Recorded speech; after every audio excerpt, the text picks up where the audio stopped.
अस्सलामुअलैकुम वरहमतुल्लाहि वबरकातुहू। बरसीम की कीमतों में ज़बरदस्त किस्म की तेज़ी। मिस्र की मार्केट भी टाइट है, पाकिस्तान भी टाइट है। आज इसी के ऊपर डिस्कस करेंगे। मिस्र में बोली जो होती है वो पीर को होती है मोहल्ला अल कुबरा मंडी में, और जुमेरात को होती है। लेकिन काम जो है वो तकरीबन रोज़ाना ही होते रहते हैं बुकिंग में, इंडिया के लिए, पाकिस्तान के लिए, या जिस कंट्री को भी ज़रूरत हो। पाकिस्तान की लोकल मार्केटें भी गर्म हैं।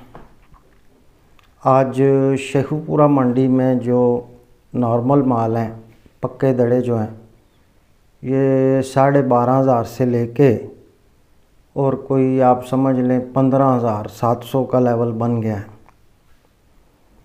शेखुपुरा मंडी का मशहूर व मारूफ ब्रांड जो है जावेद इब्ने मंजूर मार्का कलर 60X माल जो होता है, मशीन क्लीन माल है, उसकी तकरीबन पोजीशन समझें शेखुपुरा में 16,000 रुपया मंथ तक उसकी कीमत है। कराची में आज काफ़ी काम हुआ है, हालांकि हड़ताल है। हैदराबाद, कराची और बड़ी मंडियां बंद हैं। इसके बावजूद 8-10 कंटेनर का काम हुआ है। 15,200-300 से लेके और 15,500 तक काम हुआ है नए बरसीम का।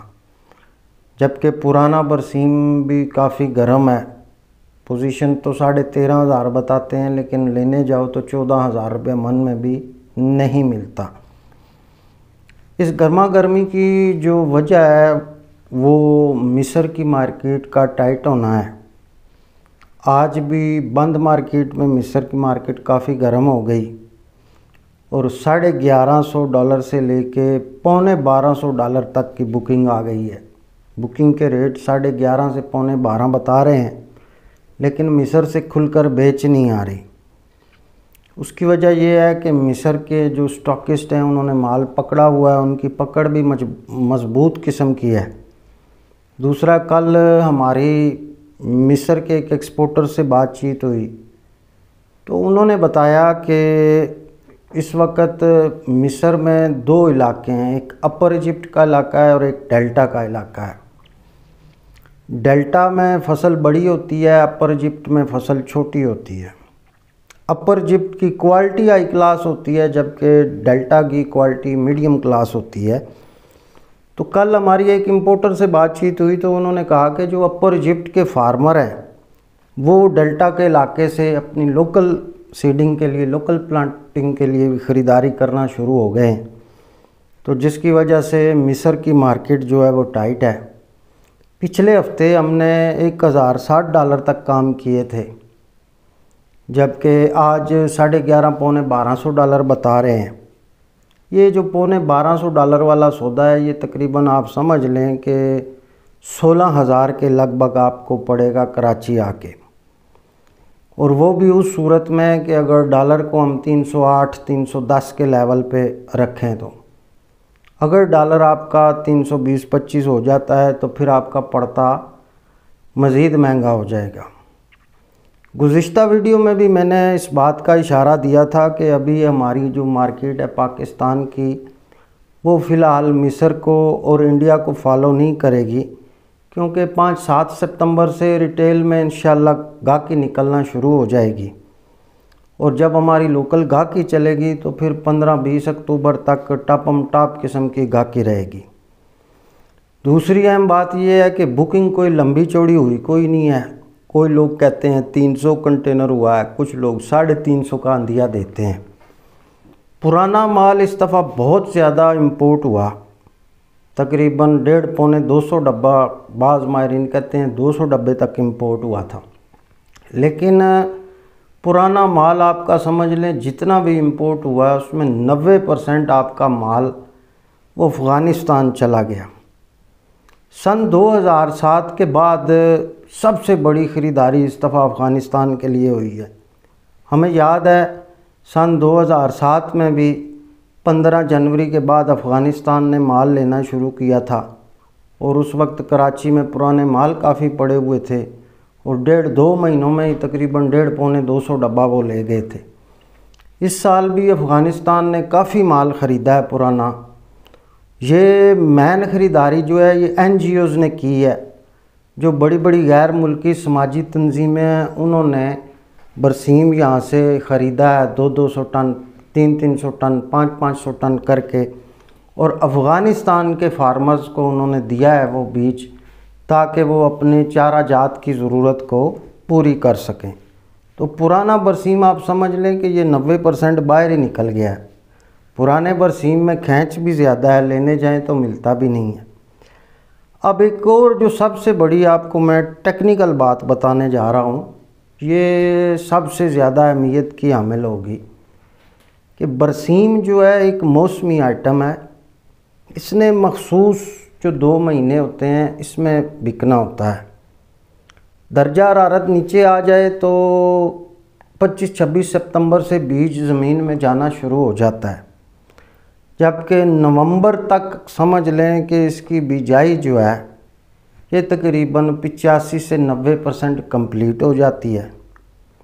बाद में फिर जो है दिसंबर के महीने में भी जो लोअर सिंध के इलाके हैं वहाँ दिसंबर में भी टुक टुक चलता ही रहता है। लेकिन जो मैन बिजाई होती है 15-20 नवंबर तक आप समझ लें 80-85% बिजाई इसकी मुकम्मल होनी होती है।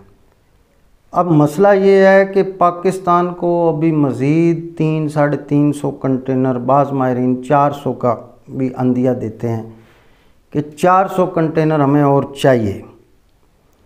300 हो, 350 हो या 4 हो, ये तो जब शिपमेंटें मुकम्मल होंगी तो पता चलेगा। और 100 कंटेनर आपके इंडिया के लोग भी कहते हैं हमें चाहिए। अब सितंबर के महीने में मिस्र से जो है वो जो हमारे सोर्सेज हैं, जो वहाँ के एक्सपोर्टर्स हैं, वहाँ पे 2 पोर्ट्स हैं ज़्यादा, उनसे एक पोर्ट अल सईद से माल शिप होता है और एक डमीटा पोर्ट से माल शिप होता है। ज़्यादा शिपमेंटें जो है वो पोर्ट अल सईद से होती हैं। तो वहाँ के जो हमारे एक्सपोर्टर दोस्त हैं उनसे हमारी बातचीत हुई तो उन्होंने हमें बताया कि सितंबर के महीने में टोटल 3 जहाज़ निकलने हैं। एक जहाज़ 12 सितंबर को निकलेगा, एक जहाज़ आपका 18 सितंबर को मिस्र से निकलेगा और एक जहाज़ आपका 27 सितंबर को निकलेगा। तो इन 3 जहाज़ों में ही माल सारे डलने हैं, सारी शिपमेंटें इन 3 जहाज़ों में ही समराइज़ होंगी। तो अब देखने वाली बात है कि 12 वाला जहाज़, 18 वाला जहाज़ और 27 वाला जहाज़, इनमें माल कितना पड़ सकता है। क्योंकि मिस्र में जो है एक जो एक्सपोर्टर्स होते हैं उनकी कैपेसिटी भी जो मैन्युफैक्चरिंग करके और ये माल तैयार करके डिस्पैच करके, ये कैपेसिटी जो होती है ये भी एक लिमिटेड किस्म की होती है। 3 ही जहाज़ हैं और जो 27 सितंबर को जहाज़ निकलेगा, अब इन जहाज़ों की आपको मैं अगली तरतीब बताऊं कि ये कम से कम 20 से 22 दिन लगेंगे मिस्र से। जब जहाज़ 12 वाला जो जहाज़ निकलेगा वो 20-22 दिन बाद कराची पहुंचेगा। इसी तरह जो 18 वाला जहाज़ निकलेगा वो भी 20-22 दिन बाद पहुंचेगा। जो 27 सितंबर को निकलेगा वो भी 20-22 दिन बाद पहुंचेगा। अब माल जब कराची पोर्ट पे लग जाता है तो फिर आगे एक प्रोसेस होता है जिसमें इंपोर्टर जो होता है वो शिपिंग लाइनों के पे ऑर्डर वगैरह जमा कराता है, कस्टम वगैरह में एंट्रियां फाइल होती हैं, इनकम टैक्स वगैरह पेड होते हैं। तो फिर जाके क्लियरिंग एजेंट से सारे प्रोसेस करके फिर वो प्लांट प्रोटेक्शन के पास जाता है और प्लांट प्रोटेक्शन वाले जो है उसकी लेबॉर्ट्री वगैरह करते हैं और फिर RO देते हैं, जिसको रिलीज़ ऑर्डर कहते हैं। आजकल एक और बड़ा मसला है कि जब माल कराची पोर्ट पे लग जाते हैं तो 10-10, 12-12 दिन, 15-15 दिन डॉलर का मिलना मुहाल होता है।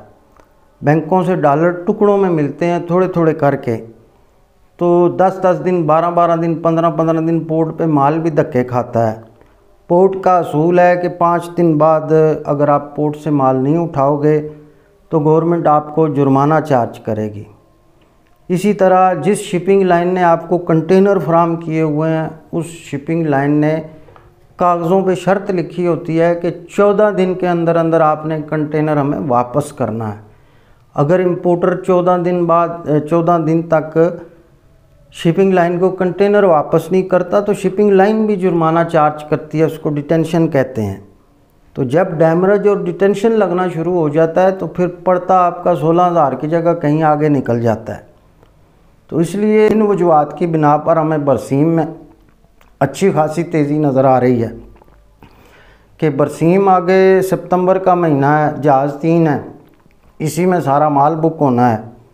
और फिर जो 27 सितंबर वाला जहाज़ है वो अगर आप समझ लें कि 22 दिन बाद पहुंचता है, वो 17 अक्टूबर को या 15-16 अक्टूबर को पहुंच भी जाता है, तो माल निकलते निकलते ही वो 25-28 अक्टूबर हो जाती है। इसी तरह अगर कोई बंदा अक्टूबर में माल लेगा या कोई शिपमेंटें अक्टूबर में होंगी तो वो शिपमेंटें तो जाके वो माल नवंबर में बाहर आएंगे, बल्कि नवंबर की भी एंड हो जाएगी। तो ये बरसीम ऐसी चीज़ है कि लोग इसको इस एतबार से इसका व्यापार करते हैं कि एक मखसूस टाइम पे बेच के निकलना भी होता है। अगर आप उस मखसूस जो इसकी बिजाई के 60-65 दिन का पीरियड होता है या 70 दिन का पीरियड होता है, अगर उसमें आप अपने बरसीम को फारिग ना कर सकें तो फिर पूरा साल आपको संभालना पड़ता है। अब 80-80 लाख का या 90-90 लाख का कंटेनर बनता है। अगर किसी के पास 10 कंटेनर बच जाते हैं और बिजाई का टाइम ओवर हो जाता है तो उसको पूरा साल जो है वो संभालना है, उसकी जो अमाउंट है, जो पेमेंट है, वो प्लज हो जाएगी। तो इसलिए ये भी देखना ये चीज़ें भी साथ साथ देखनी पड़ती हैं। फ़िलहाल बरसीम में तेज़ी का रुझान ही नज़र आ रहा है। 15-20 अक्टूबर तक माहिरीन यही मशवरा दे रहे हैं कि इसमें तेज़ी के इम्कानात नज़र आ रहे हैं। अगर आप हमारे YouTube चैनल पे नए हैं तो हमारा चैनल सब्सक्राइब कर लें और बेल आइकन को प्रेस कर लें, क्योंकि जब आपने घंटी के बटन को प्रेस किया हुआ होगा तो हमारी हर आने वाली वीडियो का नोटिफिकेशन आपके पास आ जाएगा और आप हमारी मालूमात को बआसानी सुन सकते हैं। पल पल की मंदा तेज़ी की हम गाइडलाइन भी देते हैं, उसके चार्जेस होते हैं। हमारे सोशल मीडिया नेटवर्क पर हमारे नुमाइंदों के नंबर मौजूद होते हैं, वहाँ से आप नंबर ले सकते हैं। अपना ख्याल रखिएगा। अल्लाह हाफ़िज़।